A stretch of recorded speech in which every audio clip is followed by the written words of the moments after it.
ಮಿತ್ರರೇ ನಮಸ್ಕಾರ.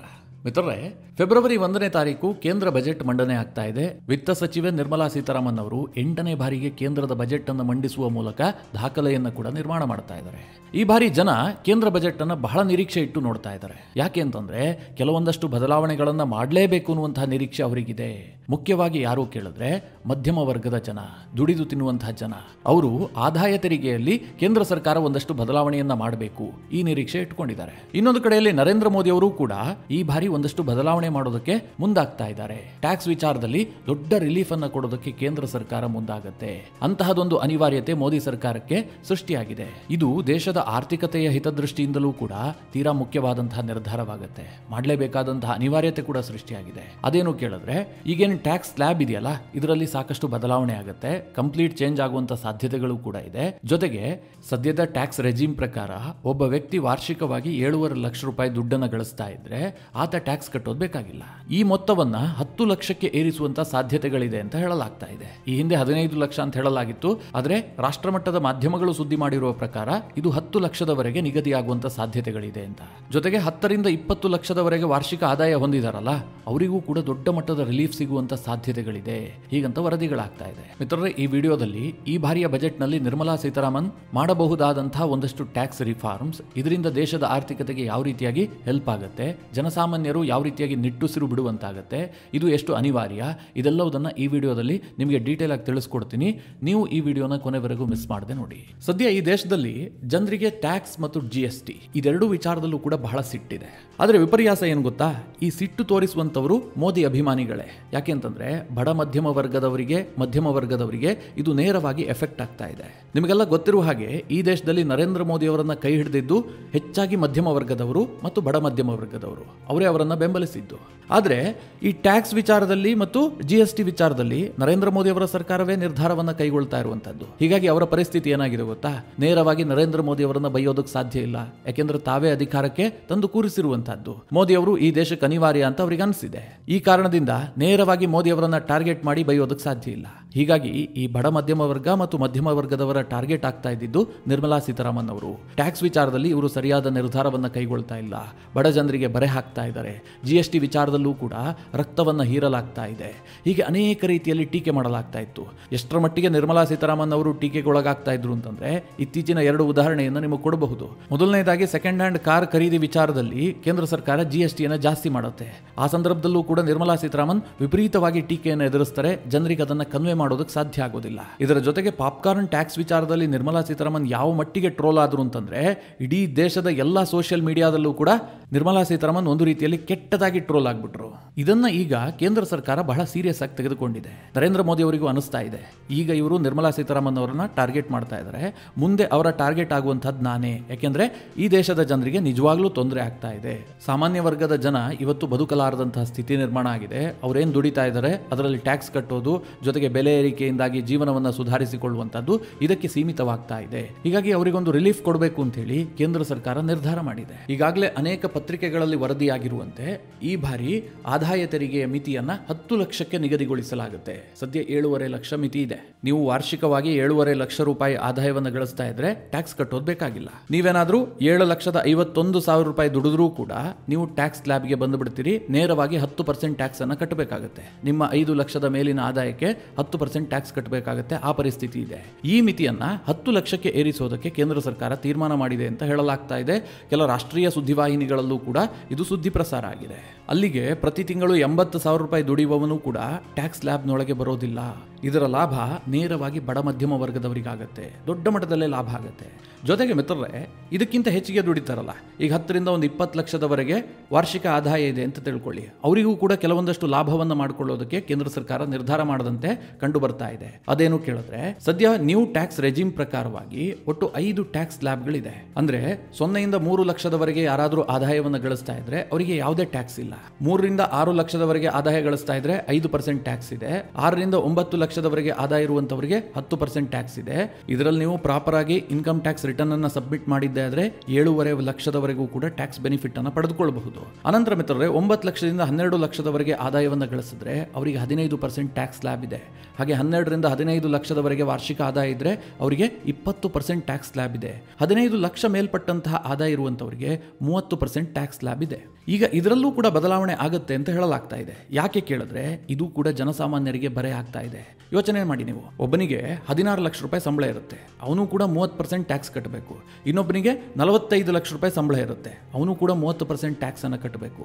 ಇಲ್ಲಿ ಸ್ವಲ್ಪ ತಾರತಮ್ಯ ಆಗ್ತಾ ಇದೆ. ಇದನ್ನ ಸರಿ ಮಾಡಬೇಕು ಅಂತೇಳಿ ಈ ಟ್ಯಾಕ್ಸ್ ಸ್ಲ್ಯಾಬ್ಗಳನ್ನು ಕೂಡ ಜಾಸ್ತಿ ಮಾಡೋದಕ್ಕೆ ಕೇಂದ್ರ ಸರ್ಕಾರ ನಿರ್ಧಾರ ಮಾಡಿದೆ. ಈ ಬಾರಿಯ ಬಜೆಟ್ನಲ್ಲೇ ಇದು ಘೋಷಣೆಯಾಗುವಂಥ ಸಾಧ್ಯತೆಗಳು ಹೆಚ್ಚಿದೆ ಅಂತ ಹೇಳಲಾಗ್ತಾ ಇದೆ.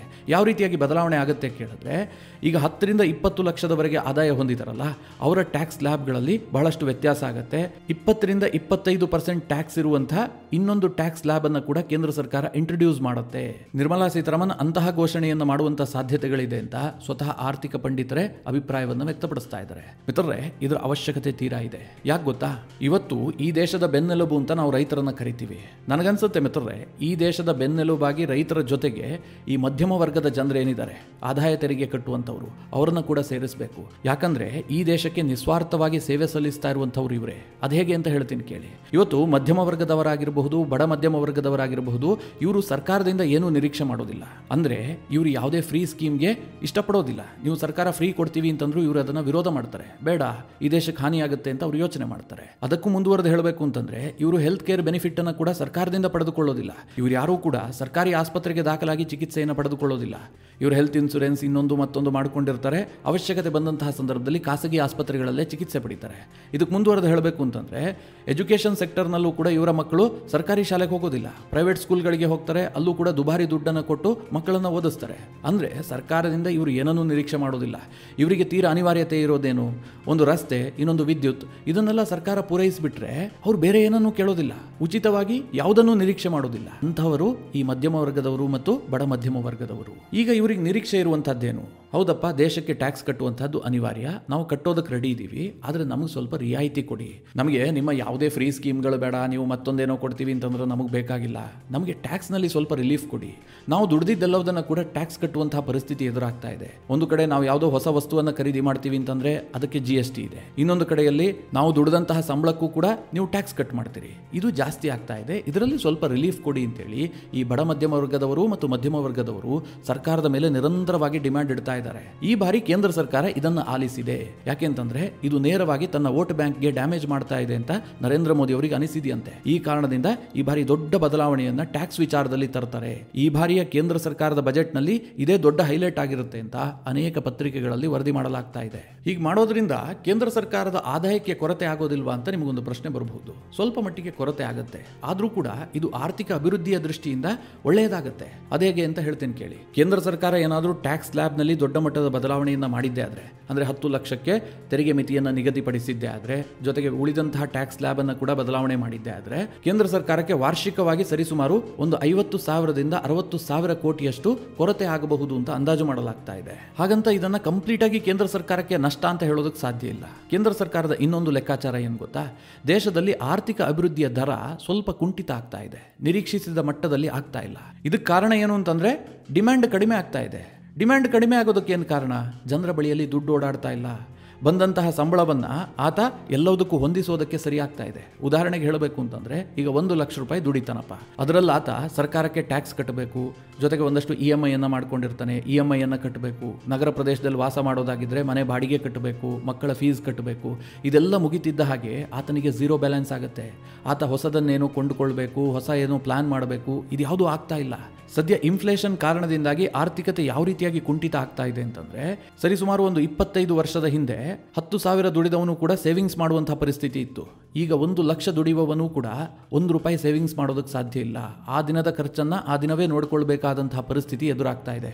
ಅಷ್ಟರ ಮಟ್ಟಿಗೆ ಇನ್ಫ್ಲೇಷನ್ ಬಾಧಿಸ್ತಾ ಇದೆ. ಇದು ಕೇವಲ ಭಾರತದಲ್ಲಿ ಆಗ್ತಾ ಇದೆಯಾ? ಖಂಡಿತವಾಗ್ಲೂ ಇಲ್ಲ. ಇವತ್ತು ಅತ್ಯಂತ ಮುಂದುವರೆದಂತಹ ರಾಷ್ಟ್ರಗಳಾದಂತಹ ಪಾಶ್ಚಿಮಾತ್ಯ ರಾಷ್ಟ್ರಗಳಿರಬಹುದು, ಅಮೆರಿಕ ಇರಬಹುದು, ಜಪಾನ್ ಇರಬಹುದು, ಈ ಎಲ್ಲ ದೇಶಗಳಲ್ಲೂ ಕೂಡ ಇನ್ಫ್ಲೇಷನ್ ದೊಡ್ಡ ಸಮಸ್ಯೆ ಆಗಿದೆ. ಇವತ್ತು ನಾವು ಅಮೆರಿಕವನ್ನ ವಿಶ್ವದ ಹಿರಿಯಣ್ಣ ಅಂತ ಕರಿತೀವಿ, ಆದ್ರೆ ಅಮೆರಿಕದಲ್ಲೂ ಕೂಡ ಟ್ಯಾಕ್ಸ್ ಸಮಸ್ಯೆ ದೊಡ್ಡ ಪ್ರಮಾಣದಲ್ಲಿದೆ. ಈ ಬಾರಿ ಟ್ರಂಪ್ ಏನು ಘೋಷಣೆ ಮಾಡಿದ್ರು? ನಾನು ಅಧಿಕಾರಕ್ಕೆ ಬಂದ್ರೆ ನಿಮಗೆಲ್ಲ ಟ್ಯಾಕ್ಸ್ ರಿಲೀಫ್ ಅನ್ನ ಕೊಡ್ತೀನಿ, ದೇಶ ನಡೆಸೋದಕ್ಕೆ ನಾನು ಟ್ಯಾರಿಫ್ ಹಾಕಿ ಆದಾಯವನ್ನ ತರ್ತೀನಿ ಅಂತ ಟ್ರಂಪ್ ಘೋಷಣೆ ಮಾಡಿದ್ರು. ಇದು ಜನರ ಕಿವಿಯನ್ನ ತಂಪು ಮಾಡಿತ್ತು. ಈ ಕಾರಣದಿಂದಾಗಿ ಅಮೆರಿಕದಲ್ಲಿರುವಂತಹ ಬಡ ಮಧ್ಯಮ ವರ್ಗ ಮತ್ತು ಮಧ್ಯಮ ವರ್ಗ ದೊಡ್ಡ ಪ್ರಮಾಣದ ಚುನಾವಣಾದಲ್ಲಿ ಟ್ರಂಪ್ ಕೈ ಹಿಡಿತು, ಟ್ರಂಪ್ಗೆ ವೋಟ್ ಮಾಡ್ತು. ಟ್ಯಾಕ್ಸ್ ಹೊರೆ ಇರಬಹುದು ಅಥವಾ ಬೆಲೆ ಏರಿಕೆ ಇರಬಹುದು, ಇದು ಕೇವಲ ಭಾರತದ ವಿಚಾರ ಅಲ್ಲ, ವಿಶ್ವದ ಅನೇಕ ರಾಷ್ಟ್ರಗಳಿಗೆ ಇದು ಬಾಧಿಸ್ತಾ ಇದೆ. ಅದರಲ್ಲೂ ಕೂಡ ಭಾರತದಂತಹ ಅಭಿವೃದ್ಧಿಶೀಲ ರಾಷ್ಟ್ರಗಳಲ್ಲಿ ಇದರಲ್ಲಿ ಸ್ವಲ್ಪ ಬದಲಾವಣೆ ಮಾಡಬೇಕಾಗಿದೆ. ಈಗ ಟ್ಯಾಕ್ಸ್ ರಿಲೀಫ್ ಕೊಟ್ಟ ತಕ್ಷಣ ಜನರ ಕೈಲಿ ದುಡ್ಡು ಓಡಾಡೋದಕ್ಕೆ ಶುರುವಾಗುತ್ತೆ. ಜನ ಏನ್ ಮಾಡ್ತಾರೆ, ಹೊಸ ಹೊಸ ವಸ್ತುಗಳನ್ನು ಬೈ ಮಾಡೋದಕ್ಕೆ ಶುರು ಮಾಡ್ತಾರೆ. ಇದರಿಂದಾಗಿ ಡಿಮ್ಯಾಂಡ್ ಜಾಸ್ತಿ ಆಗುತ್ತೆ. ಆರ್ಥಿಕತೆಗೆ ಇದು ಪೂರಕವಾದಂತಹ ವಾತಾವರಣವನ್ನು ನಿರ್ಮಿಸುತ್ತೆ.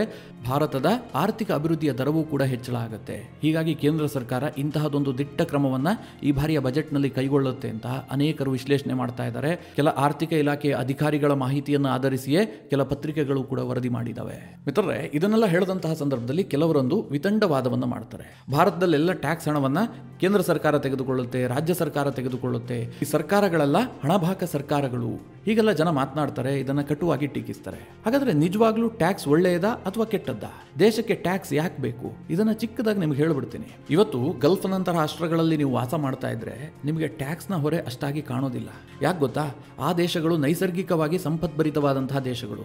ಅಲ್ಲಿ ಭೂಮಿಯನ್ನ ಅಗದ್ರೆ, ಒಂದು ಬಾವಿ ತೋಡಿದ್ರೆ ಕಚ್ಚಾ ತೈಲ ಸಿಗುತ್ತೆ, ಇದರಿಂದ ದೇಶಕ್ಕೆ ಆದಾಯ ಬರುತ್ತೆ. ಇನ್ನು ರಷ್ಯಾದಂತಹ ದೇಶಕ್ಕೆ ಹೋದ್ರೆ ಹೇರಳವಾದಂತಹ ನೈಸರ್ಗಿಕ ಸಂಪನ್ಮೂಲಗಳಿದೆ, ಅಲ್ಲಿ ದೊಡ್ಡ ದೊಡ್ಡ ಗಣಿಗಾರಿಕೆ ನಡೆಯುತ್ತೆ, ಇದರಿಂದಲೂ ಕೂಡ ಸರ್ಕಾರಕ್ಕೆ ಆದಾಯ ಬರುತ್ತೆ. ಆದರೆ ಮಿತ್ರರೇ, ಭಾರತದ ಪರಿಸ್ಥಿತಿಯನ್ನು ಗಮನಿಸಿ. ಭಾರತದಲ್ಲಿ ನೈಸರ್ಗಿಕ ಸಂಪನ್ಮೂಲದ ಕೊರತೆ ಇದೆ, ಜೊತೆಗೆ ಜನಸಂಖ್ಯೆ ಜಾಸ್ತಿ ಇದೆ. ನಮ್ಮಲ್ಲಿ ಸಿಕ್ಕಂತಹ ಸಂಪನ್ಮೂಲಗಳು ನಮ್ಮ ಜನರಿಗೆ ಸಾಕಾಗೋದಿಲ್ಲ. ನಾವು ಹೊರಗಿನಿಂದ ಇಂಪೋರ್ಟ್ ಮಾಡ್ಕೊಳ್ಬೇಕು, ಕಚ್ಚಾ ತೈಲವನ್ನು ನಾವು ತರಿಸ್ಕೊಳ್ಬೇಕು. ತೀರಾ ಇತ್ತೀಚಿನ ದಶಕದವರೆಗೂ ಕೂಡ ಆಹಾರದಲ್ಲೂ ಕೂಡ ನಾವು ಸ್ವಾವಲಂಬನೆಯನ್ನು ಸಾಧಿಸೋದಕ್ಕೆ ಸಾಧ್ಯ ಆಗಿರಲಿಲ್ಲ. ಕೆಲ ಆಹಾರ ವಸ್ತುಗಳನ್ನು ನಾವು ವಿದೇಶಗಳಿಂದ ಆಮದು ಮಾಡ್ಕೊಳ್ತಾ ಇದ್ವಿ. ಆ ಪರಿಸ್ಥಿತಿ ಭಾರತದಲ್ಲಿದೆ. ಇಂತಹ ಸಂದರ್ಭದಲ್ಲಿ ಕೇಂದ್ರ ಸರ್ಕಾರಕ್ಕೆ ಎಲ್ಲಿಂದ ಆದಾಯ ಬರುತ್ತೆ? ಜನಸಾಮಾನ್ಯರಿಂದಲೇ ಬರಬೇಕು. ಜನಸಾಮಾನ್ಯರು ಕಟ್ಟುವಂತಹ ತೆರಿಗೆಯೇ ಕೇಂದ್ರ ಸರ್ಕಾರಕ್ಕೆ ಆದಾಯ. ಕೇಂದ್ರ ಸರ್ಕಾರಕ್ಕೆ ಯಾಕೆ ಆದಾಯ ಬೇಕು ಕೇಳಿದ್ರೆ, ಕೇವಲ ಡೆವಲಪ್ಮೆಂಟ್ ಪ್ರೋಗ್ರಾಮ್ಗಳನ್ನು ಮಾಡೋದಾಗಿರಬಹುದು, ರಸ್ತೆ ಮಾಡೋದು, ವಿಮಾನ ನಿಲ್ದಾಣ ಮಾಡೋದು, ಇದಕ್ಕೆ ಮಾತ್ರ ಹಣ ಬೇಕಾಗೋದಲ್ಲ. ಕೇಂದ್ರ ಸರ್ಕಾರವನ್ನು ರನ್ ಮಾಡಬೇಕಲ್ಲ, ಅದಕ್ಕೆ ಬೇಕಾದಂತಹ ಅಧಿಕಾರಿಗಳನ್ನು ನಿಯೋಜನೆ ಮಾಡಬೇಕಲ್ಲ, ಆ ಅಧಿಕಾರಿಗಳಿಗೆ ಸಂಬಳ ಕೊಡಬೇಕಲ್ಲ, ಇದೆಲ್ಲದಕ್ಕೂ ಕೂಡ ಹಣ ಬೇಕು. ಹೀಗಾಗಿ ಕೇಂದ್ರ ಸರ್ಕಾರ ಇರಬಹುದು, ರಾಜ್ಯ ಸರ್ಕಾರ ಇರಬಹುದು, ಇವುಗಳು ರನ್ ಆಗಬೇಕು ಅಂತಂದರೆ ಟ್ಯಾಕ್ಸ್ ತೀರಾ ಅನಿವಾರ್ಯ. ಅದರಲ್ಲೂ ಭಾರತದಂತಹ ದೇಶದಲ್ಲಿ ಟ್ಯಾಕ್ಸ್ನ ಪ್ರಾಮುಖ್ಯತೆ ಬಹಳ ದೊಡ್ಡ ಪ್ರಮಾಣದಲ್ಲಿದೆ. ಆದರೆ ಟ್ಯಾಕ್ಸ್ ಯಾವ ರೂಪದಲ್ಲಿರಬೇಕು? ಜನಾನುರಾಗಿಯಾಗಿರಬೇಕು. ರಾಮಾಯಣದಲ್ಲಿ ರಾಮ ಭರತನಿಗೆ ಒಂದು ಮಾತು ಹೇಳ್ತಾನೆ. ಯಾವ ರೂಪದಲ್ಲಿ ಜನರಿಂದ ಟ್ಯಾಕ್ಸ್ ಅನ್ನು ಕಲೆಕ್ಟ್ ಮಾಡಬೇಕು ಅನ್ನೋದಕ್ಕೆ ರಾಮ ಕೊಟ್ಟಂತಹ ಉದಾಹರಣೆ ಸಾರ್ವಕಾಲಿಕವಾಗಿ ಪ್ರಸ್ತುತ ಆಗುವಂತಹ ಉದಾಹರಣೆ. ರಾಮ ವನವಾಸಕ್ಕೆ ಹೊರಟು ನಿಂತಿರ್ತಾನಲ್ಲ, ಭರತ ಊರಿನಲ್ಲಿ ಇರೋದಿಲ್ಲ. ಆತ ತನ್ನ ತಾಯಿಯ ತವರು ಮನೆಗೆ ಹೋಗಿರ್ತಾನೆ, ಅಂದ್ರೆ ತನ್ನ ಮಾವನ ಮನೆಗೆ ಹೋಗಿರ್ತಾನೆ. ವಾಪಸ್ ಬಂದ ತಕ್ಷಣ ಭರತನಿಗೆ ಗೊತ್ತಾಗತ್ತೆ ರಾಮ ಕಾಡಿಗೆ ಹೋಗಿದ್ದಾನೆ ಪಿತೃವಾಕ್ಯ ಪರಿಪಾಲನೆಗಾಗಿ. ತನ್ನ ತಂದೆನೇ ಕಾಡಿಗೆ ಕಳಿಸ್ಬಿಟ್ಟಿದ್ದಾರೆ ಅಂತ ಗೊತ್ತಾಗುತ್ತೆ. ಇನ್ನೊಂದು ಕಡೆ ತಂದೆ ದಶರಥ ಕೂಡ ಇಹಲೋಕವನ್ನು ತ್ಯಜಿಸಿರ್ತಾನೆ. ಆಗ ಭರತ ನೇರವಾಗಿ ರಾಮನಿರುವ ಕಡೆಗೆ ಹೋಗ್ತಾನೆ. ರಾಮನನ್ನ ಮನವೊಲಿಸಬೇಕು, ಮತ್ತೆ ವಾಪಸ್ ಕರೆದುಕೊಂಡು ಬಂದು ಆತನಿಗೆ ಪಟ್ಟಾಭಿಷೇಕವನ್ನು ಮಾಡಬೇಕು ಅಂತ. ರಾಮ ಒಪ್ಪೋದಿಲ್ಲ. ಅಂತಿಮವಾಗಿ ರಾಮ ಒಂದು ತೀರ್ಮಾನಕ್ಕೆ ಒಪ್ಪುತ್ತಾನೆ. ನಾನು 14 ವರ್ಷಗಳ ಕಾಲ ವನವಾಸವನ್ನು ಮುಗಿಸಿಕೊಂಡು ಮತ್ತೆ ಅಯೋಧ್ಯೆಗೆ ಬರ್ತೀನಿ, ನಾನು ರಾಜನಾಗಿ ಅಧಿಕಾರವನ್ನು ನಡೆಸ್ತೀನಿ, ಅಲ್ಲಿಯವರೆಗೂ ಕೂಡ ನೀನು ರಾಜನಾಗಿರು, ಹೀಗಂತ ರಾಮ ಹೇಳ್ತಾನೆ. ಆಗ ರಾಜ್ಯಭಾರವನ್ನು ನಡೆಸೋದಕ್ಕೆ ರಾಮನಿಂದ ಭರತ ಒಂದಷ್ಟು ಟಿಪ್ಸ್ ಅನ್ನ ಕೇಳ್ತಾನೆ. ಹೇಗೆ ಜನಸೇವೆಯನ್ನ ಮಾಡಬೇಕು, ಯಾವ ರೀತಿಯಲ್ಲಿ ಕೋಶವನ್ನು ಅಭಿವೃದ್ಧಿ ಮಾಡಬೇಕು, ಎಲ್ಲದರ ಸಲಹೆಯನ್ನು ಪಡೆದುಕೊಳ್ಳುತ್ತಾನೆ. ಆ ಸಂದರ್ಭದಲ್ಲಿ ರಾಮ ಒಂದು ಮಾತು ಹೇಳ್ತಾನೆ. ಅದೇನು ಕೇಳಿದ್ರೆ, ಜನರಿಂದ ಟ್ಯಾಕ್ಸ್ ಹಣವನ್ನ ಯಾವ ರೂಪದಲ್ಲಿ ಕಲೆಕ್ಟ್ ಮಾಡಬೇಕು ಅಂತಂದ್ರೆ, ಈ ಜೇನು ನೊಣ ಇರುತ್ತಲ್ಲ, ಅದು ಹೂವಿನ ಮೇಲೆ ಕೂತು ಮಕರಂದವನ್ನು ಹೀರ್ಕೊಳ್ಳುತ್ತೆ. ಆ ಸಂದರ್ಭದಲ್ಲಿ ಹೂವಿಗೆ ಏನೂ ಗೊತ್ತಾಗೋದಿಲ್ಲ. ನನ್ನ ಮಕರಂದ ಇಲ್ಲಿಂದ ಹೋಯಿತು, ಖಾಲಿ ಆಯಿತು, ಇದು ಯಾವುದೂ ಕೂಡ ಹೂವಿನ ಅರಿವಿಗೆ ಬರೋದಿಲ್ಲ. ನೀವು ಹೊರಗಿನಿಂದ ಹೂವನ್ನು ನೋಡಿದ್ರೂ ಕೂಡ ಹೂವಿನಲ್ಲಿ ಯಾವುದೇ ವ್ಯತ್ಯಾಸ ಆಗಿರೋದಿಲ್ಲ. ಆದರೆ ಜೇನುನೊಣಕ್ಕೆ ಏನು ಸಿಗಬೇಕೋ ಅದು ಸಿಕ್ಕಿರುತ್ತೆ. ಅದು ಆ ಮಕರಂದವನ್ನು ತೆಗೆದುಕೊಂಡು ಹೋಗಿ ತುಪ್ಪ ಮಾಡುತ್ತೆ, ಅದು ಜೇನುತುಪ್ಪ ಆಗುತ್ತೆ. ಆ ರೀತಿಯಾಗಿ ಜನರಿಂದ ಟ್ಯಾಕ್ಸ್ ಅನ್ನು ಕಲೆಕ್ಟ್ ಮಾಡಬೇಕು. ಇದರ ಅರ್ಥ ಏನು ಕೇಳಿದ್ರೆ, ರಾಜನಾದವನು ಟ್ಯಾಕ್ಸ್ ಕಲೆಕ್ಟ್ ಮಾಡುವಂತಹದ್ದು ಜನಸಾಮಾನ್ಯರಿಗೆ ಗೊತ್ತೇ ಆಗಬಾರದು, ಅವರಿಗೆ ಅರಿವಿಗೆ ಬರಬಾರದು. ಆ ರೀತಿಯಾಗಿ ತೆರಿಗೆ ಸಂಗ್ರಹ ಮಾಡಬೇಕು ಅಂತ ರಾಮನೇ ಸಲಹೆ ಕೊಟ್ಟಿದ್ದ. ಇವತ್ತಿನ ಈ ಬೆಲೆ ಏರಿಕೆಯ ಪರಿಸ್ಥಿತಿಯಲ್ಲಿ ರಾಮನ ಮಾತು ನಮಗೆ ಪ್ರಸ್ತುತ ಅಂತ ಅನ್ನಿಸ್ತಾ ಇದೆ. ತೆರಿಗೆಯ ವಿಚಾರದಲ್ಲಿ ಒಂದಷ್ಟು ಬದಲಾವಣೆಯನ್ನ ಮಾಡಲೇಬೇಕಾದಂತಹ ಅನಿವಾರ್ಯತೆ ಇಡೀ ದೇಶದಲ್ಲಿ ಸೃಷ್ಟಿಯಾಗಿದೆ. ಇದೇ ಕಾರಣದಿಂದಾಗಿ ನಿರ್ಮಲಾ ಸೀತಾರಾಮನ್ ಮಂಡಿಸ್ತಾ ಇರುವಂತಹ ಈ ಬಾರಿಯ ಬಜೆಟ್ನ ಮೇಲೆ ಜನರ ನಿರೀಕ್ಷೆ ಕೂಡ ಹೆಚ್ಚಾಗಿದೆ. ಮಿತ್ರರೇ, ಈ ಬಗ್ಗೆ ನೀವೇನು ಹೇಳ್ತೀರಿ? ನಿಮ್ಮ ಅನಿಸಿಕೆ ಅಭಿಪ್ರಾಯವನ್ನು ಕಮೆಂಟ್ ಮಾಡುವ ಮೂಲಕ ನಮಗೆ ತಿಳಿಸಿ. ಹಾಗೆ ನಿಮಗೆ ಈ ವಿಡಿಯೋ ಇಷ್ಟವಾದರೆ ಲೈಕ್ ಮಾಡಿ. ಜೊತೆಗೆ ನೀವಿನ್ನೂ ನಿಮ್ಮ ನೆಚ್ಚಿನ ಸಂಸ್ಕಾರ ಸೌರಭ ಯೂಟ್ಯೂಬ್ ಚಾನಲ್ನ ಸಬ್ಸ್ಕ್ರೈಬ್ ಮಾಡಿಲ್ಲ ಅಂತಾದರೆ ಈ ಕೂಡಲೇ ಸಬ್ಸ್ಕ್ರೈಬ್ ಮಾಡಿ. ಮುಂದಿನ ಎಲ್ಲ ಅಪ್ಡೇಟ್ಗಳ ನೋಟಿಫಿಕೇಷನ್ಗಾಗಿ ಬೆಲ್ ಐಕಾನ್ ಒತ್ತಿ.